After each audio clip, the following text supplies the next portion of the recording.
के तौर पर उभरे और उन्होंने जिस तरह से कैंपेन चलाया वो वहाँ पर एक बड़ी वजह माना जा रहा है। आरजेडी ने वहाँ का परफॉर्मेंस जिस तरह से दिखाया है उसके लिए तेजस्वी यादव की कैंपेनिंग और अब क्योंकि अब उससे पहले वाले 10 साल देखिए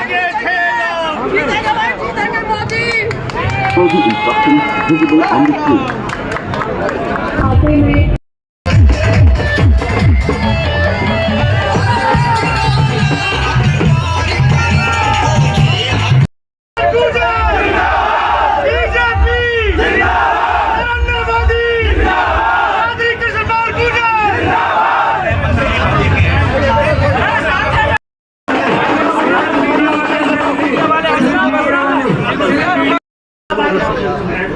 इस तीसरी लगातार जीत के लिए मैं अपने लोकसभा क्षेत्र के देवतुल्य मतदाताओं को मैं हार्दिक धन्यवाद करता हूं, उनका आभार व्यक्त करता हूं जिन्होंने तीसरी बार मुझ पर, मेरी पार्टी और मेरे नेता नरेंद्र मोदी जी पर भरोसा व्यक्त किया है। और ये भरोसा है विकास और सुशासन के प्रति। जो मोदी जी के 10 साल के कार्यकाल में जिस तरह भारत आर्थिक तौर पे मजबूत हुआ है, सांस्कृतिक तौर पर मजबूत हुआ है, दुनिया में भारत की प्रतिष्ठा बढ़ी है, ये उसका इनाम लोगों ने भारतीय जनता पार्टी और नरेंद्र मोदी को दिया है।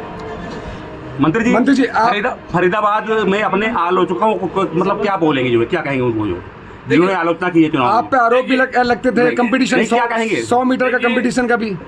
देखिए, एक आरोप होते हैं, एक सकारात्मक आलोचना होती है, तो उससे फायदा ही होता है आदमी को। वो कहते ना, निंदन राखिए आनंद सुख उठा है। तो ऐसी ही है, समस्त आलोचना कोई करे और कमियां हमारी बताए तो वो बढ़िया है, उनमें हम सुधार कर सकते हैं। मंत्री जी अगले 5 साल में फरीदाबाद को क्या देंगे? जिस तरह का उन्होंने ओछे हथकंडे और जिस तरह का उन्होंने चरित्र पर एक तरह से प्रहार किया, उसका जवाब उन विरोधियों को मिल गया है। क्योंकि लगातार लोग कृष्णपाल को आज से नहीं, कॉलेज छात्र संघ के चुनाव से आज तक लोगों ने नजदीक से मुझे और मेरे परिवार को देखा है, बढ़ता है। इसलिए उन्होंने कितनी भी छोटी छोटी हरकतें की हों, लेकिन जनता ने उसका जवाब दे दिया। मंत्री जी आपने जीत की हैट्रिक बनाई है और एक परिवार ने हार की हैट्रिक बनाई है, क्या कहेंगे? देखिए, मैं व्यक्तिगत किसी के बारे में कभी कोई नहीं बोलता। मंत्री जी अगले 5 साल रोड में बता दीजिए, और जिसको लोगों को सबको स्वीकार करना चाहिए, ये लोगों का फैसला। मंत्री जी जनता चाहती है, मंत्री जी देखिए, एकमात्र एक ध्येय है, एक संकल्प है, अपने लोकसभा क्षेत्र का चहुमुखी विकास जो 10 सालों में किया है उसको और आगे बढ़ाना है और फरीदाबाद की पहचान देश और दुनिया में बने, उसके लिए जी तोड़ प्रयास करना। तो मंत्री जी हथीन पे कम वोट मिले हैं, वहाँ की जनता को क्या कहेंगे? देखिए, ऐसा नहीं है, हथीन ने 2 बार मेरे को जिताया भी है, 2 लोकसभा। इस बार नहीं है तो कोई बात नहीं है, कोई उसका कारण ढूंढेंगे किस कारण से लोगों ने हथीन में इस बार नहीं जिताया।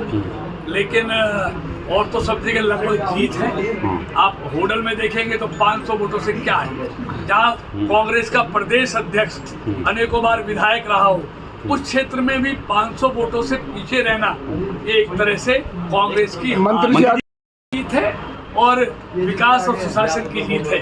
और नरेंद्र मोदी में पूरा देश। मंत्री जी आने वाले टाइम में 2 चुनाव और आ रहे हैं, विधानसभा चुनाव और पार्षद चुनाव, कैसे देखते हैं उसको? निश्चित तौर पर फरीदाबाद से तो कमल खिलेगा, मेरी बात याद रखना।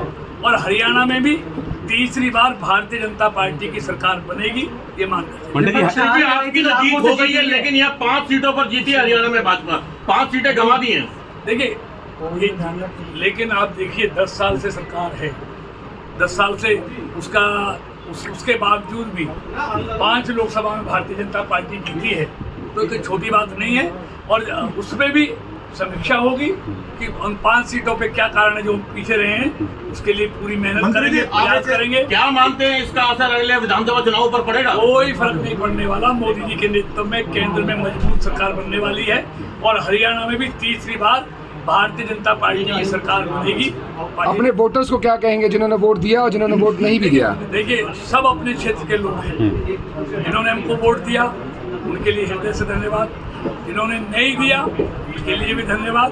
लेकिन जीतने के बाद हम सबके हैं, हमने क्षेत्र का काम करना है, क्षेत्र का विकास करना है, सबका साथ और सबका विकास। Thank you. तो देख सकते हैं केंद्रीय राज्य मंत्री के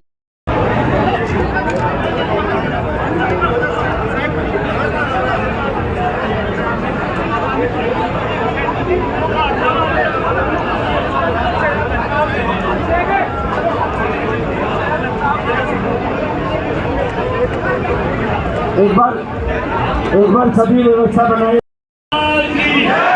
नरेंद्र मोदी जिंदाबाद, नरेंद्र मोदी जिंदाबाद, भारतीय जनता पार्टी जिंदाबाद, भारतीय जनता पार्टी जिंदाबाद, नरेंद्र सैनी जिंदाबाद, जयप्रकाश नड्डा जिंदाबाद।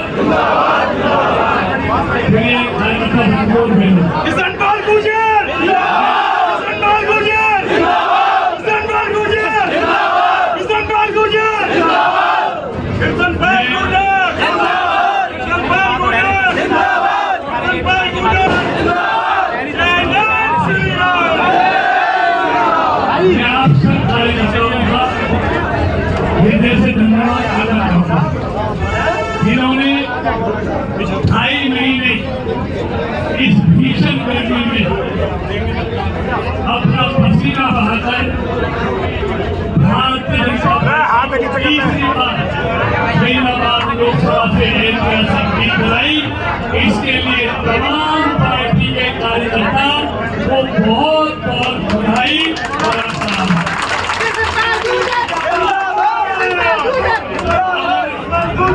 इस जीत का मैं सबसे पहले किसी को श्रेय दूंगा तो मैं अपनी पार्टी के उन यशस्वी कार्यकर्ता भाइयों बहनों को दूंगा जिन्होंने दिन रात बगैर टूटे बगैर थके पसीना बहाकर भारतीय जनता पार्टी की जीत को यहाँ पर सुनिश्चित किया।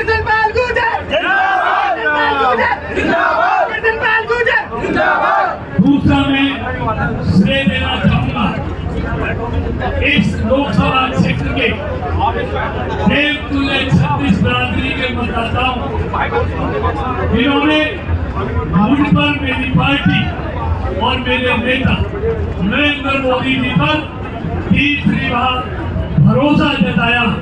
उसके लिए भी मैं अपनी लोकसभा के देवतुल्य मतदाताओं को हार्दिक अभिनंदन करता हूं, उनका धन्यवाद करता हूं।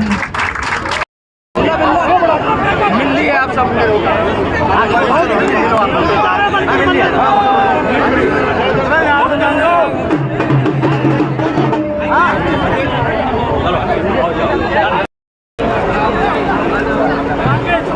अरे यार रुक जा ना, मैं 1 मिनट उनका पीछे रख। अरे यार सामने बैठ रहे गाड़ी में ठीक है, बैठ गया तो